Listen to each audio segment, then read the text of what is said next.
Bismillah, Assalamualaikum warahmatullahi wabarakatuh. Innalhamdulillah, nahmaduhu wa nasta'inuhu wa nastaghfiruh wa na'udzu billahi min shururi anfusina wa min sayyiati a'malina may yahdihillahu fala mudhillalah wa may yudlilhu fala hadiyalah. Asyhadu an la ilaha illallah wa asyhadu anna Muhammadan 'abduhu wa rasuluh la nabiyyahu wa la rasulahu ba'da. Amma ba'd. Awalan hayabina naskurullaha azza wa jalla alladzi qad a'tana ni'aman katsiratan wa hidayatan shadiqatan hatta nastati'a an najtami'a fi hadzal makanil mubarak insyaallah.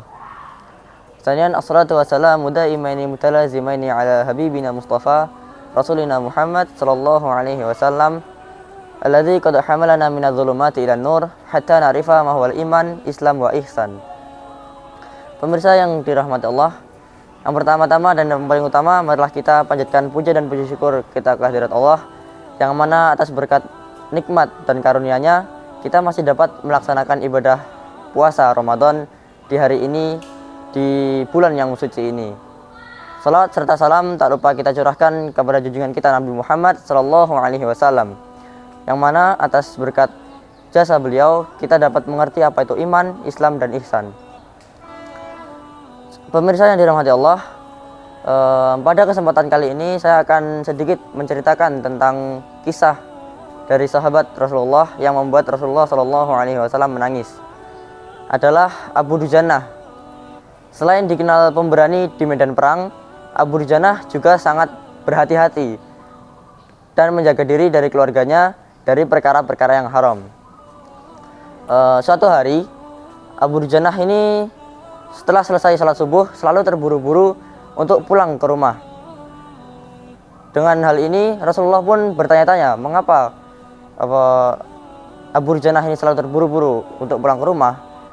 Rasulullah pun bertanya kepada Abu Dujanah, wahai Abu Dujanah, apakah engkau tidak memiliki permintaan yang engkau panjatkan kepada Allah sehingga engkau selalu terburu-buru pulang sebelum aku selesai memanjatkan doa di masjid ini?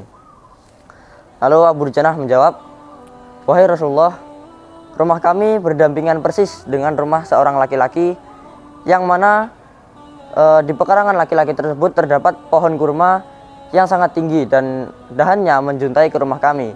Setiap kali angin berhembus di malam hari, pohon kurma selalu berjatuhan dan mendarat di rumah kami. Lalu kami ini adalah seorang keluarga atau keluarga yang tidak berpunya. Anak-anak kami selalu kelaparan dan apapun yang ia dapat setelah bangun tidur pasti selalu ia makan. Pernah saya dapati anakku itu memakan buah kurma yang jatuh dan mendarat di rumah kami. Lalu dengan sekuat tenaga aku masukkan jariku ini ke mulut anakku agar ia memuntahkannya. Dan aku pun menyampaikan atau mengatakan kepada anakku ini, wahai anakku, janganlah engkau permalukan ayahmu ini di akhirat kelak. Nah, dengan mendengar hal ini anakku menangis. Dua kelopak matanya mengeluarkan air mata karena kelaparan. Lalu aku lanjutkan kepada anakku itu, sampai nyawamu lepas pun aku tidak akan membiarkan harta haram atau makanan haram masuk ke dalam perutmu. Akan aku keluarkan bersama kurma-kurma yang lain dan aku kembalikan kepada pemiliknya yang berhak.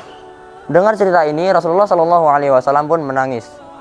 Kedua kelopak matanya mengalirkan air mata dengan deras. Rasulullah pun bertanya, siapakah pemilik pohon kurma ini atau pekarangan kurma ini? Abu Dujanah pun menceritakan bahwa pemilik pekarangan kurma ini adalah seorang laki-laki munafik.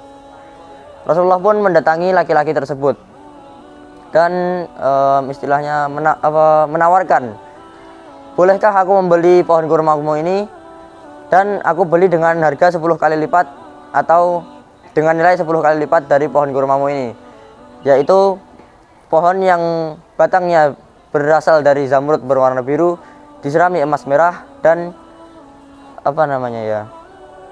tangkainya berasal dari mutiara putih. Lalu laki-laki munafik ini menjawab, aku tidak akan menjual pohon kurmaku ini dengan sistem jatuh tempo, hanya dengan uang kontan dan saat ini juga harus dibayarkan. Lalu tiba-tiba Abu Bakar As-Siddiq datang menjumpai Rasulullah dan berkata, Baiklah, aku beli pohon kurmamu ini dengan harga 10 kali lipat dengan harga pohon kurma jenis lain atau jenisnya yang lebih baik. Mendengar hari ini, si munafik pun kegirangan. Lalu setelah bersepakat, Abu Bakar As-Siddiq menyerahkan pohon kurma tersebut kepada Abu Dujana.